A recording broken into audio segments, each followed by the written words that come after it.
आज शांता अपनी जान बचाकर उस जगह से भागी थी जहां उसकी जिंदगी की कहानी उसके बिना पूछे लिखी जा रही थी। दुल्हन के कपड़ों में सजी वह उसी घर से भाग निकली थी जहां उसकी सौतेली माँ दामिनी देवी ने उसे जबरदस्ती दुल्हन बनाकर बिठा दिया था। और अब वह वहां से सिर्फ अपनी जान ही नहीं बल्कि अपनी इज्जत बचाने के लिए भी भाग रही थी। रात का वह समय ऐसा था कि वह जाए तो जाए कहाँ। हर गली में सन्नाटा पसरा हुआ था, चारों तरफ खामोशी का राज था। सर्दियों की रात बेहद ठंडी थी और वह अपने भारी लहंगे का बड़ा सा दुपट्टा संभालती हुई तेजी से भागती जा रही थी। जल्दबाजी में वो पाँव में कुछ भी नहीं पहन पाई थी। टूटे फूटे पत्थर उसके नंगे पाँव में चुभते जा रहे थे। हर कदम पर दर्द की एक तीखी टीस उठ रही थी। उसने एक बार पीछे मुड़कर देखा, अभी तक कोई उसका पीछा करता नजर नहीं आया था। लेकिन वह ये अच्छी तरह जानती थी कि दामिनी देवी इतनी आसानी से उसका पीछा छोड़ने वाली नहीं है। आखिर बहुत बड़ी रकम और जायदाद हाथ लगने वाली थी। दामिनी देवी शांता के 18 साल के पूरे होने का बेसब्री से इंतजार कर रही थी और उसके 18 का होते ही उसी शाम उसकी शादी ऐसे आदमी से करा रही थी जो उम्र में उससे 3 गुना बड़ा था, बहुत पैसे वाला था, बुरे कामों का बादशाह भी था। ये शादी कोई रिश्ता नहीं बल्कि एक सौदा थी जिसमें शांता को बेचा जा रहा था और उनके दिल में डर नाम की कोई चीज नहीं थी। दामिनी देवी की अपनी बेटी भी थी जिसकी उम्र 22 साल थी, लेकिन दूसरों की बेटी के लिए वह तड़प कहाँ होती है जो अपनी औलाद के लिए होती है। भागते भागते शांता बुरी तरह थक चुकी थी। एक पेड़ की छांव में वो पल भर के लिए रुकी। ठंड में नंगे पांव कांप रहे थे। तभी अचानक उसके नाजुक से पांव में कुछ चुभ गया। वे वहीं नीचे बैठ गई। एक कांटा था जिसने उसे बहुत तकलीफ पहुंचाई थी। दर्द से उसकी आंखें भर आई और माँ बाप दोनों के चेहरे उसकी आंखों में घूम गए। अगर वे आज उसके साथ होते तो उसे आज कांटा तक ना चुभता। और आज वही लड़की रात के अंधेरे में अपनी इज्जत बचाने के लिए भाग रही थी। अचानक उसे अपने पीछे कदमों की आहट सुनाई दी। उसका दिल जोर जोर से धड़कने लगा। उसने घबराते हुए पीछे देखा, जल्दी से चुभा हुआ कांटा निकाला और फिर से भागने लगी। पाँव में बहुत दर्द हो रहा था लेकिन वह रुकी नहीं, बस भागती जा रही थी। इधर दामिनी देवी बुरी तरह बौखलाई हुई थी। भाग निकली आपकी वह लाडली बेटी, बहुत बहुत बधाई हो। उसकी बेटी रज्जो ने ताना मारते हुए खबर दी तो दामिनी देवी आग बबूला हो गई। ऐसे कैसे जा सकती है वह लड़की, उसकी इतनी हिम्मत कैसे हुई। आज दामिनी देवी का पूरा कमरा छान मारा गया था लेकिन शांता कहीं नहीं मिली। वह दुल्हन के कपड़े पहनकर भाग निकली थी। आज शांता के 18 साल पूरे होते ही वसीयत के हिसाब से सारी जायदाद उसके नाम हो जानी थी और शादी के बाद वही सारी जायदाद उसके पति के हाथों में चली जाती। इस हाल में दामिनी देवी को फूटी कौड़ी भी नहीं मिलने वाली थी। इसलिए उसने सोच समझकर ये शादी उस बदनाम पैसे वाले आदमी से तय की थी ताकि ना सिर्फ जायदाद पर कब्जा हो बल्कि उससे 50 लाख रुपए लेने की भी हामी भर रखी थी। लेकिन इस वक्त सोने की चिड़िया फिर से उड़ चुकी थी और दामिनी देवी अंदर ही अंदर जलती रह गई थी। कहा था आपसे वो भाग जाएगी, रज्जो ने मुंह बनाते हुए कहा, क्योंकि इस शादी के बाद उसे भी अपनी माँ से अच्छे खासे पैसे मिलने वाले थे। लेकिन अब उसके भी सारे अरमान अधूरे रह गए थे। फिर भी दामिनी देवी इतनी आसानी से हार मानने वालों में से नहीं थी। वह जानती थी कि शांता ज्यादा दूर तक नहीं भागी होगी। अभी पता करवा लूंगी, मिल जाएगी। दामिनी देवी गुस्से में बड़बड़ाती हुई बाहर निकल गई, जबकि रज्जो वहीं खिड़की के पास खड़ी रह गई। उसके होठों पर एक धीमी सी मुस्कुराहट तैरने लगी। वह चुपचाप माँ के पीछे पीछे चल दी। इधर शांता दौड़ते दौड़ते जहां पहुंची थी वहां सामने ही एक बड़ा सा अखाड़ा था और इस वक्त वहां खूब भीड़ जमा थी। जीत हार की खुशी में तेज म्यूजिक बज रहा था। जवान लड़के अपनी देह को और उभारने की कोशिश कर रहे थे। ये पूरा इलाका ताकत, पसीने और जुनून से भरा हुआ था।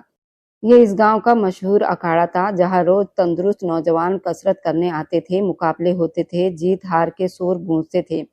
इसी अखाड़े में शाम के वक्त भास्कर नाम का एक लड़का भी आता था। हर तरह की कसरत करता था मगर अक्सर मुकाबले में संतुलन बिगड़ जाता था और इसी वजह से सबकी नजरें एक ही आदमी पर टिक जाती थी। भागीरथ अखाड़े का सबसे मशहूर बॉडी बिल्डर था।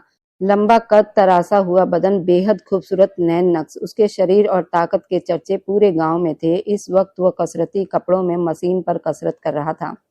आंखों में एक अजीब सा जुनून था, जैसे कुछ खोने और कुछ पा लेने की जिद। उसकी स्पीड बहुत तेज हो चुकी थी, पूरा जिस्म पसीने से नहाया हुआ था, मगर उसे थकान का जरा भी एहसास नहीं हुआ था। कई लड़के बस उसे ही देखे जा रहे थे। वह शारीरिक रूप से वहां मौजूद था, मगर दिमाग कहीं और भटक रहा था। ये बात सिर्फ वही जानता था या उसका भगवान। म्यूजिक का शोर चारों तरफ फैला हुआ था। तभी अचानक अखाड़े का बड़ा गेट खुला और दुल्हन के कपड़ों में सजी एक कमसीन लड़की पूरी घबराहट के साथ अंदर दाखिल हो गई।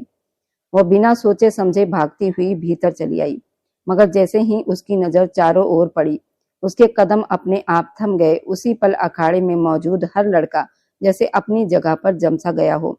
म्यूजिक एक झटके में रुक गया और एक अजीब सा सन्नाटा छा गया। शांता ने घबराकर चारों ओर देखा, डरी हुई आंखों में गहरी सांस ली।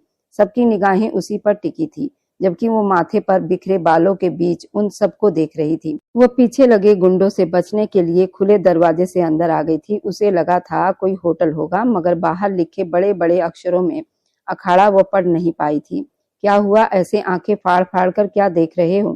क्या कभी दुल्हन नहीं देखी?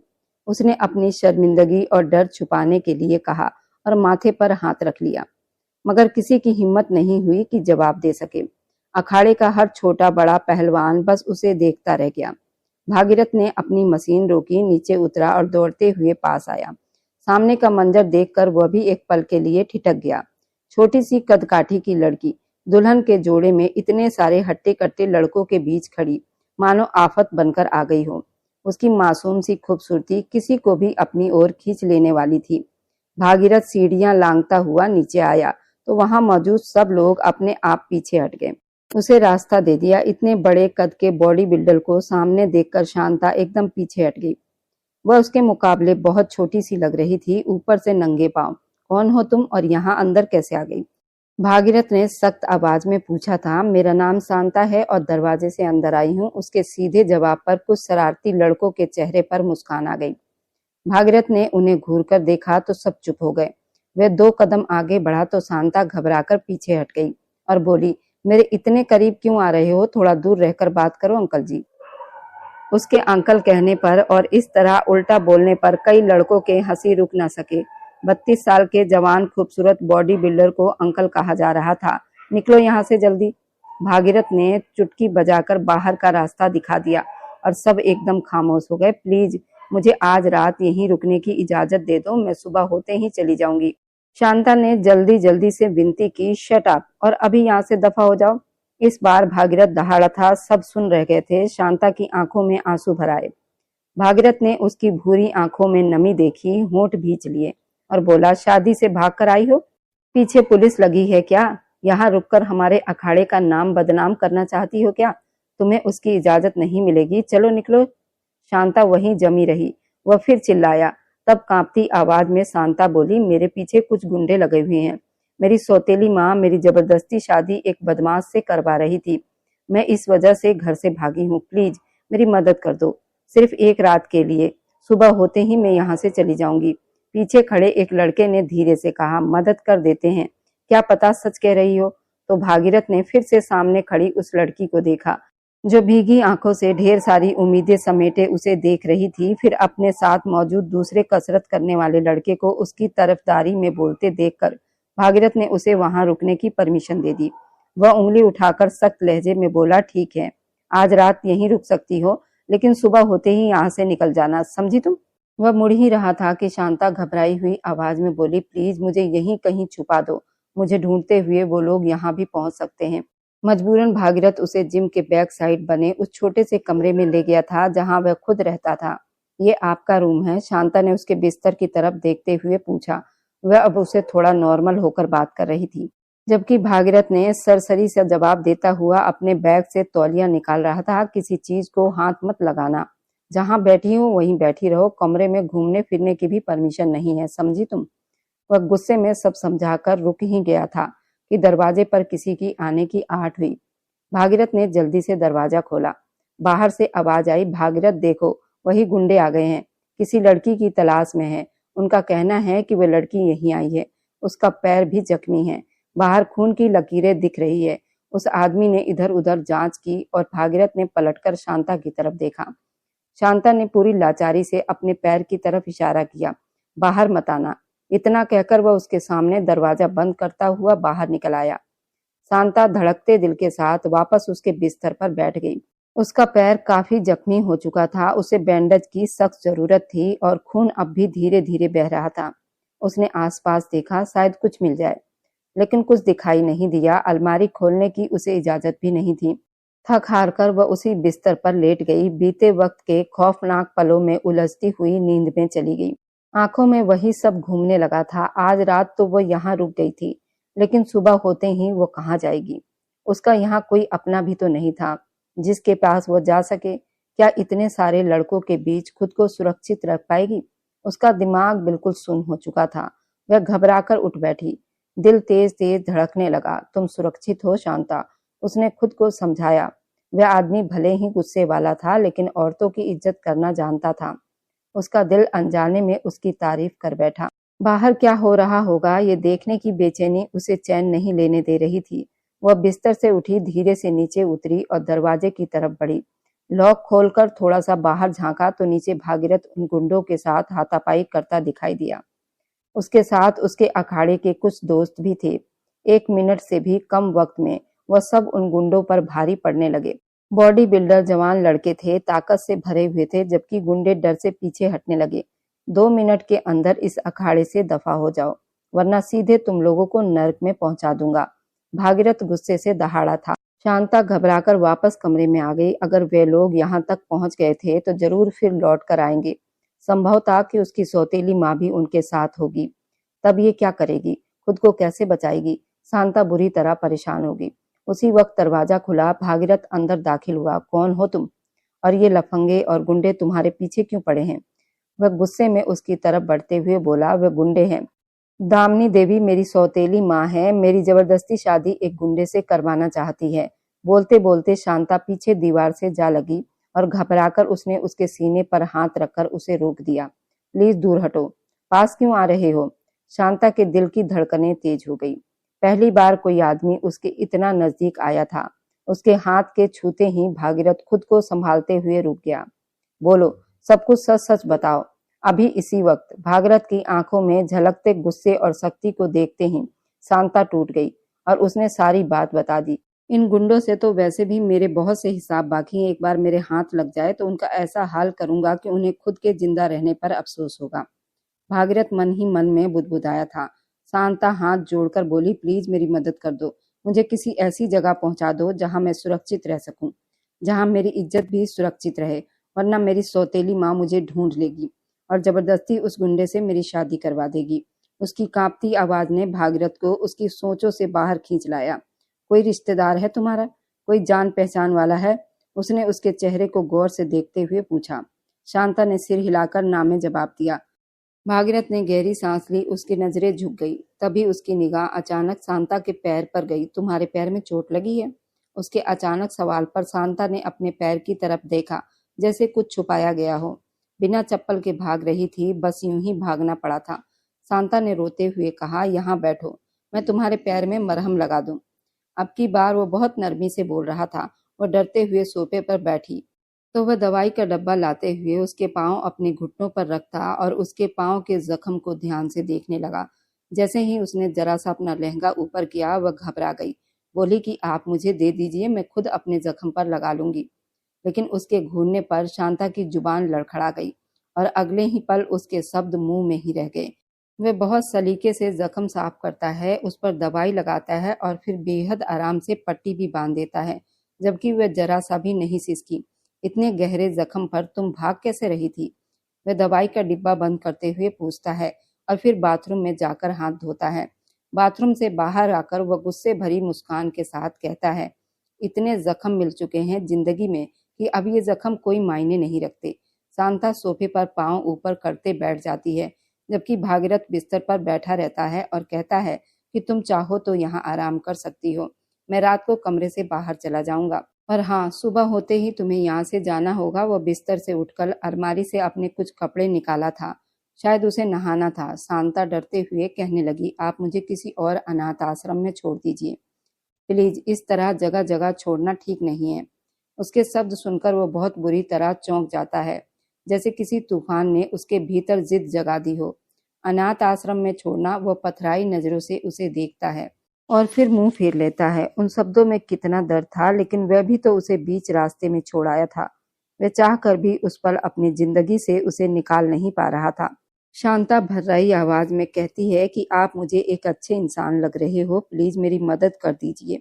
मैं सारी जिंदगी आपके लिए भगवान से प्रार्थना करती रहूंगी। मैं भगवान से प्रार्थना करूंगी, आपकी हर मुश्किल आसान हो जाएगी। प्लीज मेरी मदद कर दीजिए और उन जालिमों से मुझे बचा लीजिए। वह उसके सामने आकर विनती भरे शब्दों में बोली थी। वह नहाकर बाहर आया तो उससे पूछने लगा, तुम कहाँ जाना चाहती हो? अब उसकी मदद करने का इरादा उसके चेहरे पर साफ झलक रहा था। वह कमरे को देखते हुए कहने लगी, किसी भी सुरक्षित जगह पर मुझे पहुंचा दीजिए, जैसे इस वक्त ये कमरा मेरी सुरक्षा के लिए सबसे अच्छा है। वैसे ही कोई ऐसी जगह ढूंढ दीजिए जहां मैं अपनी इज्जत सुरक्षित रख सकूं। वह थोड़ी देर सोचकर कहता है कि ठीक है, सुबह कुछ इंतजाम करता हूँ, और ये कहकर बाथरूम की तरफ चला जाता है।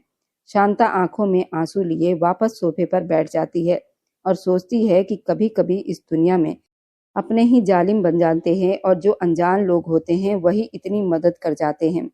उधर गुंडे गुस्से में आग बबूला थे। एक गुंडा दहाड़ते हुए कहता है कि तुम मार खाकर आ गए हो, लड़की को साथ क्यों नहीं लाए? सब अखाड़े के ताकतवर लड़के थे, उनका मुकाबला करना आसान नहीं था। एक आदमी अपना गला सहलाते हुए कहता है कि वहां एक से बढ़कर एक खूंखार लड़के थे। चेतराम गुस्से में कहता है, वे लड़की हमें हर हाल में चाहिए, कुछ भी करो उसे लेकर आओ, वरना मामला बिगड़ जाएगा। दामिनी साड़ी का पल्लू सहलाते हुए ताना मारती है, तुमसे एक छोटी सी लड़की संभाली नहीं गई और मुझे जवाब दे रहे हो? चेतराम उस पर बरस पड़ता है और मुंह फेर लेता है, जबकि दामिनी ये नहीं जानती थी कि उसी की बेटी ने उस लड़की की मदद की थी। चेतराम योजना बनाते हुए कहता है कि अखाड़े के पास नजर रखो, लड़की अगर अंदर है तो बाहर भी निकलेगी, और जैसे ही निकले उसे धर दबोचना। इधर दामिनी जहरीली मुस्कान के साथ कहती है, अगर शक है कि लड़की अंदर है तो मैं खुद चली जाती हूँ, आखिर सौतेली सही उसकी माँ भी तो हूँ। वह 2 सिक्योरिटी गार्ड के साथ रात के अंधेरे में अखाड़े पहुंचती है। बड़ी मुश्किल से अंदर जाने की इजाजत मिलती है और वह एक बड़े कमरे में, जो शायद अखाड़े का ऑफिस था, बेचैनी से टहलने लगती है। तभी एक कठीला सा बेहद खूबसूरत नौजवान अंदर आता है। उसे देखते ही दामिनी का दिल तेजी से धड़कने लग जाता है। वह उम्र में 45 के आसपास थी, लेकिन खुद का बहुत ख्याल रखती थी और अपनी उम्र से कम दिखती थी। पति की मौत के बाद वह दौलत और ऐशो आराम में डूबी रहती थी। आज सामने इतने हैंडसम नौजवान को देखकर उसके भीतर की भावनाएं फिर से जाग उठी थी। तभी उस आदमी की भारी आवाज गूंज उठती है, जी बोलिए, क्या काम है? दामिनी होश में आती है और धीमे बनावटी प्यार भरे शब्दों में कहती है, उसे अपनी बेटी की तलाश है और शक है कि वो यहाँ आ गई है। वह सख्त लहजे में जवाब देता है कि यहाँ कोई लड़की नहीं आई, आप यहाँ से जा सकती हो। दामिनी गंदी नीयत से कहती है कि अगर एक रात के लिए चाहिए तो उसकी कीमत दे दो, वरना उसे उसके हवाले कर दो। ये सुनते ही वह आदमी होंठ भींच लेता है और पलटकर घूरते हुए पूछता है, वह तुम्हारी बेटी है सौतेली? उसने गुस्से से कहा था और कमर पर हाथ जमाकर पूछा था, ये उसकी पहचान है? हाँ हाँ, क्यों नहीं, दामिनी ने माथे पर तेवरी चढ़ाते हुए जवाब दिया था। उसका एक रात का क्या लोगे? ये गंदी बात सुनते ही भागीरथ का गुस्सा फट पड़ा था। आवाज नीचे रखो, वह दहाड़ा, ये मेरा अखाड़ा है, मेरी जगह है, चाहूं तो सीधे जेल भिजवा सकता हूँ, इतना पावर रखता हूँ मैं। मुझे पैसों की लालच नहीं है और मैं अच्छे परिवार से भी हूँ। अब अगर अपनी भलाई चाहती हो तो 1 मिनट के अंदर अंदर अपने इन दोनों नमूनों को लेकर यहाँ से निकल जाओ। भागीरथ की आवाज में ऐसी सख्ती थी कि दामिनी तिलमिलाकर रह गई थी। वह जाते जाते धीमी से धमकी दे गई, तुम अच्छा नहीं कर रहे हो।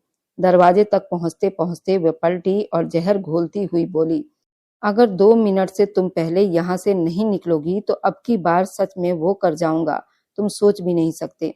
भागीरथ ने बिना पलक झपकाए उसके अंदाज में जवाब दिया। वह घूरती हुई बाहर निकल गई थी। उसके साथ दोनों बॉडीगार्ड भी चले गए थे। भागीरथ समझ चुका था ये लोग इतनी आसानी से पीछे हटने वाले नहीं हैं। वह अगर शांता को कहीं भी छोड़ देता तो वह उसे ढूंढ निकालते और उसे नुकसान पहुंचा देते। बिना किसी ठोस रिश्ते के वह उसे यहाँ ज्यादा दिन रख भी नहीं सकता था। अब जो कुछ बाहर हुआ था सब कुछ शांता को बता दिया। शांता की आंखों से फिर से आंसू बह निकले। मैं जानती थी वो यहाँ तक पहुंच जाएगी, उसने सिसकते हुए कहा। वो मेरा पीछा छोड़ने वाली नहीं। वह उस रात अखाड़ा खाली हो चुका था। भागीरथ ने अखाड़ा बंद करवाया। सिक्योरिटी गार्ड को अलर्ट रहने को कहा और खुद भी अखाड़े के अंदर ही रुकने का फैसला कर लिया। क्योंकि कमरे में वो लड़की सो रही थी, बाहर बैठा वह इस पूरे मामले को सुलझाने का कोई रास्ता सोच रहा था। तभी अचानक शांता बाहर आई, उसके पास आकर खड़ी हो गई। उसकी आंखों में आंसू थे और सांस तेज चल रही थी। भागरथ उठ बैठा और सवालिया नजरों से उसे देखने लगा। आप शादीशुदा हैं? शांता ने पूछा। ये कैसा सवाल है? वह चौंका। अगले ही पल शांता ने कहा, मुझसे शादी करोगे? ये सुनते ही भागरथ के होश उड़ गए। तुम होश में हो? वह गुस्से से खड़ा हो गया। मेरे बारे में जानती भी हो और शादी का ऑफर दे रही हो? शांता ने हिम्मत जुटाकर कहा, इतना जान गई हूँ कि आप शरीफ हैं। आपकी शराफत देखकर ही मैं आपसे शादी करना चाहती हूँ। आपका होना मेरी इज्जत और मेरी जान दोनों के लिए बहुत जरूरी है। वह 2 कदम आगे आ गई और रुक गई। मेरे बारे में आप सब कुछ जान चुके हैं। मुझसे शादी करके आप मुश्किल में पड़ सकते हैं। उन लोगों से दुश्मनी मोल लेना आसान नहीं। I am sorry. मैं अपने शब्दों को वापस लेती हूँ। शायद कुछ पलों के लिए मैं खुद गर्ज बन गई थी। भूल जाइए जो कुछ भी मैंने कहा। बस सुबह होते ही मैं यहाँ से चली जाऊंगी। तभी अचानक भागीरथ बोला, तुम कहीं नहीं जाओगी। सुबह होते ही मैं तुमसे शादी कर लूंगा।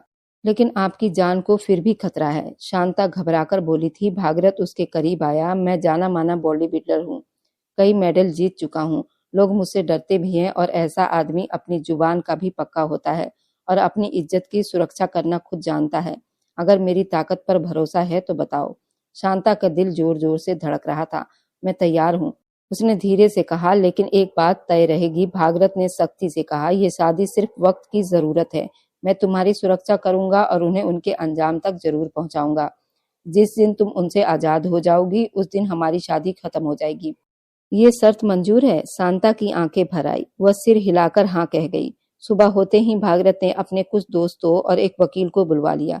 कोई पंडित नहीं, कोई फेरों का शोर नहीं, बस कागजी शादी हुई। भागीरथ ने उसकी मांग में सिंदूर भरा और वकील ने दस्तावेज तैयार कर दिए। दोस्तों ने मिठाई खिलाई और मजाक भी किया, लेकिन भागीरथ गंभीर रहा। शादी के बाद शांता कमरे में चली गई। खाने पीने का सामान पहले ही रखवा दिया गया था। सबको विदा करके वह कमरे में आया और पूछा, कुछ खाया नहीं? भूख है पर थोड़ी सी, शांता ने धीमे से कहा। वह किचन में नाश्ता बनाने लगा। शांता पास जाकर खड़ी हो गई।